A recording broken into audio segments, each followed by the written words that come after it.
week, we're flying in a Cessna 310 with our friend Garry.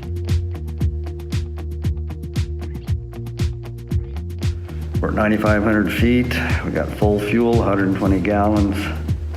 We'll go from KHRI to ILR, which is Burns, Rio, Sod House, Mustang to Reno.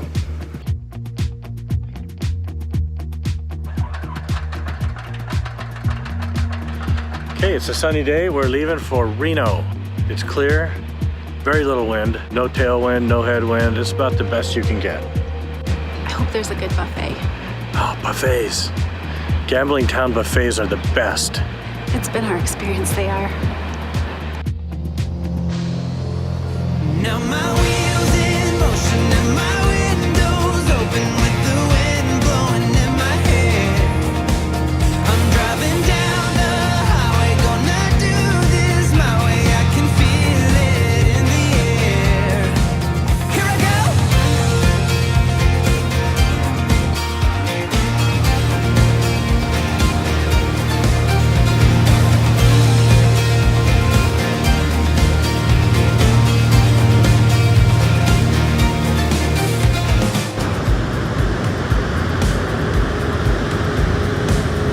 Welcome to Reno.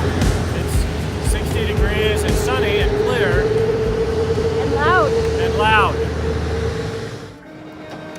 The little FBOs are the private airports that we fly into, and they usually have a crew car available. So when we land our airplane, as long as we get gas, we can use a vehicle for free to run around town for a couple hours.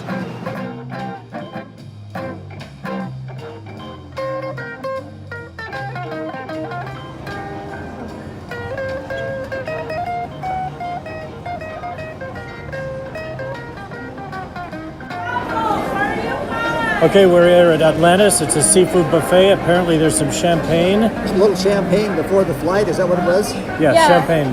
I'm not flying, so I'm the designated drinker today. How do they call her name? Not yet.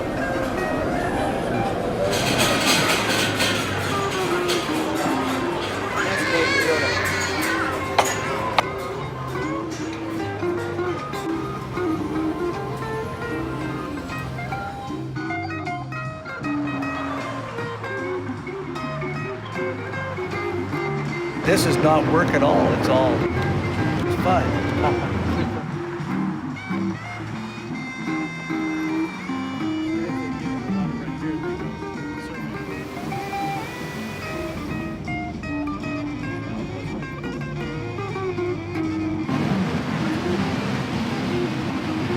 It's me.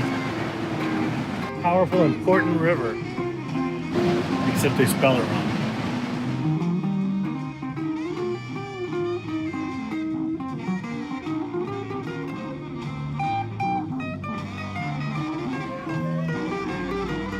Garry, how long have you had this airplane? You know, I got it last fall. One of those planes that I've just wanted my entire life, and I watched Sky King as a kid, and I already fell in love with him back then. Yeah. Kind of a nice one to have. It was good shape, and I just liked it and got it. That's just part of the reason why it just brings 1,000 miles a lot closer. So we'll be able to come here to Burning Man for an afternoon, right? Burning Man, maybe we'll get down here for the airplane drags at the same location. There you go. We're gonna load up and fly home. We should get home just about sunset. It should Okay. be a really nice flight. How long do you think it'll take us? We should be back in about 2.5 hours. 2.5 hours. Wheels up to wheels down. Let's go fly.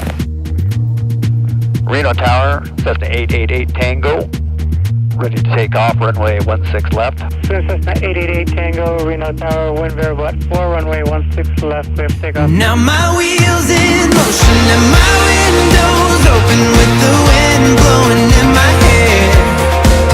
I'm driving down the highway, gonna do this my way. I can feel it in the air. Here I go.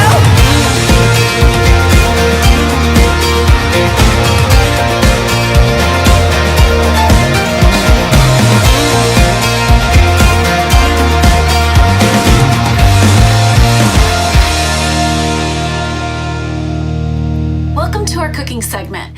This week we are going to make naan bread. It is not vegan, but it's vegetarian. It's really easy, and it uses common ingredients that you can find at Walmart.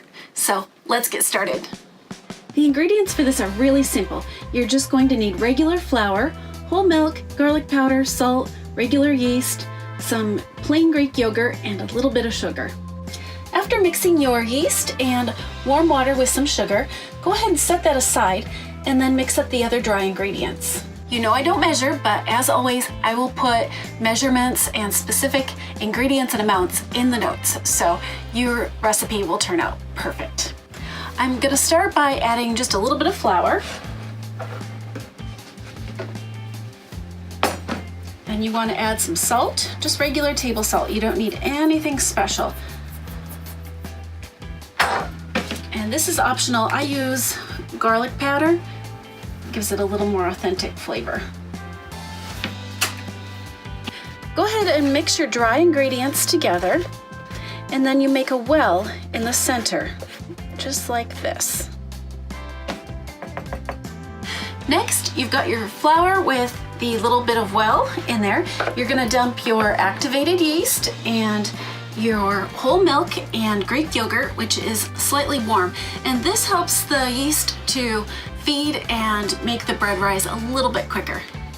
So just pour those in there and mix it up.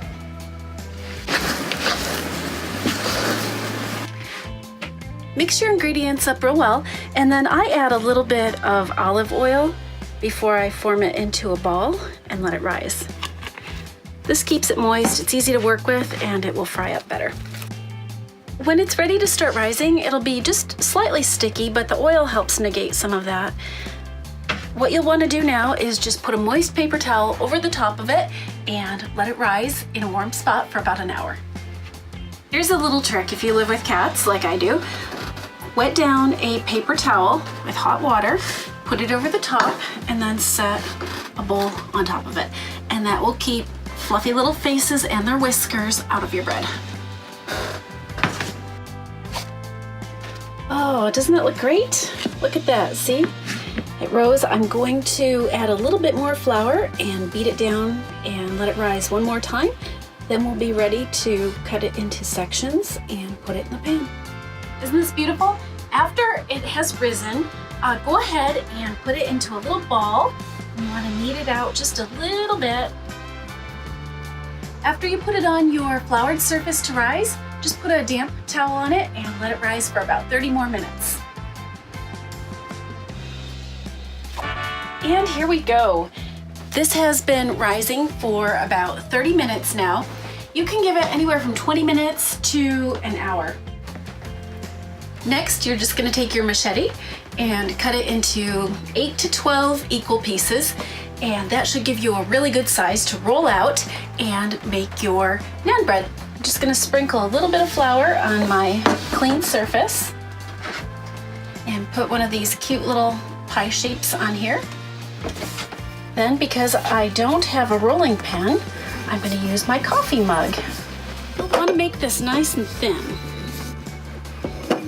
Because we started with a pie-shaped wedge, it'll be a little bit of an odd shape, but it should be fairly flat, kind of like pizza dough.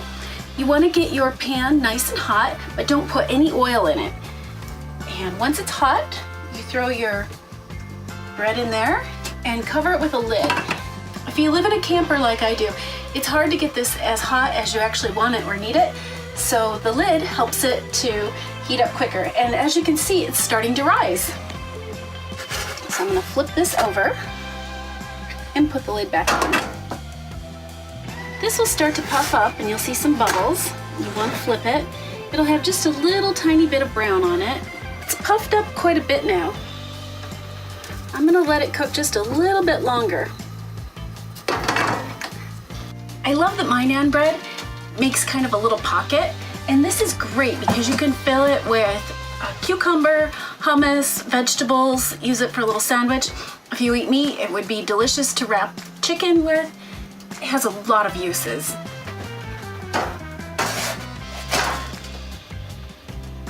This is what your finished naan bread will look like. I like to pour butter over the top You can use a brush or just pour it on like I do. And then put a little bit of kosher salt on here. You can also use Parmesan and garlic.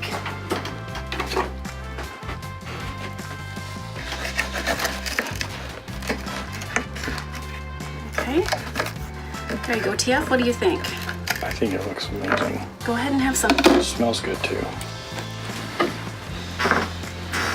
Naan bread right off the frying pan, smothered in fake butter. It's hot. You can hardly hold it. It's hot and good. It's so good.